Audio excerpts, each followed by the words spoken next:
어둠이 내려앉은 한 숲속. 순간 괴물이 나타나고 백발의 남자가 공격을 시작합니다.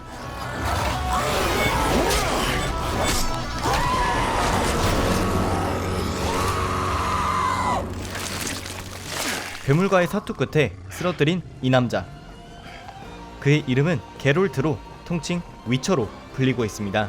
You're the Witcher, Geralt of Rivia. 그는 대륙을 돌아다니며 사람들에게 돈을 받고 이런 괴물들을 처리해주고 있었는데요. The devil.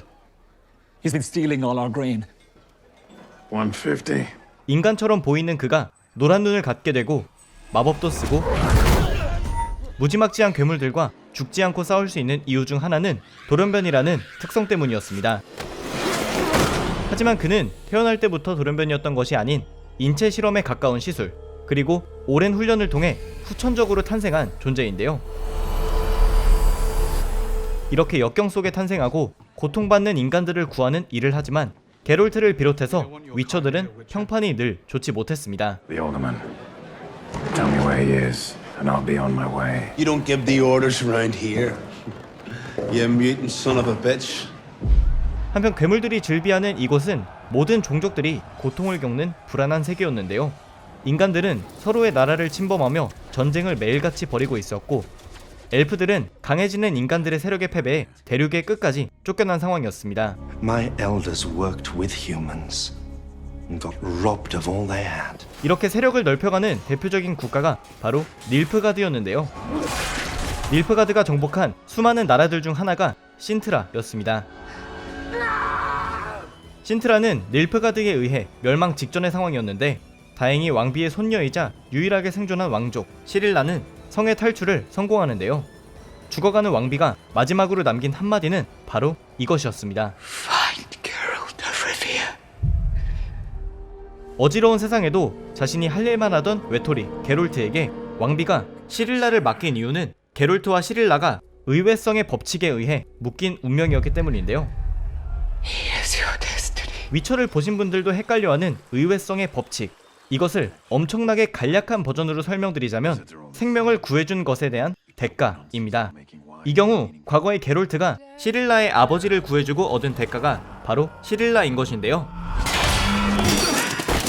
아무리 게롤트가 시릴라를 원치 않는다고 해도 둘의 운명은 의외성의 법칙으로 묶였기 때문에 이를 어길 경우 모두에게 엄청난 재앙이 닥치는 것입니다. You will surely unleash true calamity upon us all. 그런데 두 사람은 운명에 의해 만나기는커녕 다양한 위협에 처하며 만남이 불투명해지는데요.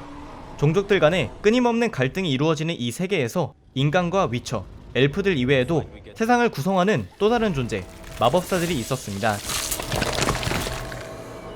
그중 하나가 바로 예니퍼였는데요. 예니퍼는 장애를 갖고 태어난 꼽추였습니다. 어느 날 한 여인이 다가와 가족들과 살고 있는 예니퍼를 돈을 주고 사갔는데요. How much for this beast? 그녀는 양아버지에 의해 되지만도 못한 가격에 팔렸습니다. 4. What are you doing? So, 그런데 알고 보니 그 여인이 마법사들을 양성하는 학교의 교장인 티사이아였는데요. Magic is organizing chaos. 예니퍼는 그곳에서 마법사로서의 자질을 배워나가기 시작했고,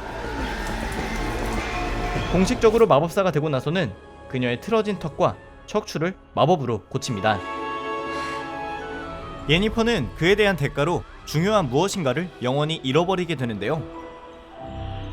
이후 단연간의 마법사 활동을 하던 예니퍼는 자신이 잃어버린 것을 되돌리기 위해서는 무엇이든 하겠다는 생각으로 살아갑니다. You're a mutant. 그리고 그때 예니퍼가 마주치게 된 것이 게롤트였습니다. Fix it, and I'll pay you. Whatever the price. 위쳐는 이렇듯 게롤트, 시릴라, 그리고 예니퍼의 시각을 중심으로 전개되는 옴니버스식 구성의 이야기인데요. 일반적인 영화나 드라마가 주인공의 시점에서 시간 순서대로 진행되는 반면, 위쳐는 역순행적 구성을 지니고 다양한 주인공들의 시각을 보여주며 퍼즐을 맞춰나가는 방식의 전개를 보여줍니다. 이런 퍼즐식 전개의 장점은 초반에는 다소 난이도를 갖지만 에피소드를 보면 볼수록 과거의 의문들이 해소되며 흥미가 급격히 상승한다는 것인데요. 위쳐가 방대한 세계관을 그린다는 점에서 이런 방식의 전개는 필수적이었다는 생각이 들었습니다. 다행히 전개 속도는 적당해서 시청자의 몰입과 이해가 잘 되는 편이고 주인공들을 다각화하며 그들의 향후 행적에 대한 의문을 자연스럽게 던지게 해주는데요. 다양한 종족과 괴물들의 등장부터 중세시대라는 배경은 폴란드의 경제학자이자 작가인 안제이 샤프콥스키의 소설 더 위쳐를 원작으로 하고 있습니다. 그의 머릿속에서 탄생한 이 방대한 세계관은 반지의 제왕이나 왕좌의 게임의 라인을 잇는다고 할 수 있을 것 같은데요. 위쳐의 제작진들이 이 세계관 속 모든 구성 요소들을 실제 제작 세트와 컴퓨터 그래픽으로 면밀히 그려냈다는 점에서 높은 프로덕션 퀄리티를 확인할 수 있었고, 특히 4K 해상도로 시청했을 때의 그 만족감은 꼭 한 번쯤 느껴보기를 추천해드리고 싶은 포인트입니다. 한편 위쳐는 예고편 공개 때부터 국내에서는 슈퍼맨으로 유명한 헨리 카빌의 출연으로 화제가 되었었는데요.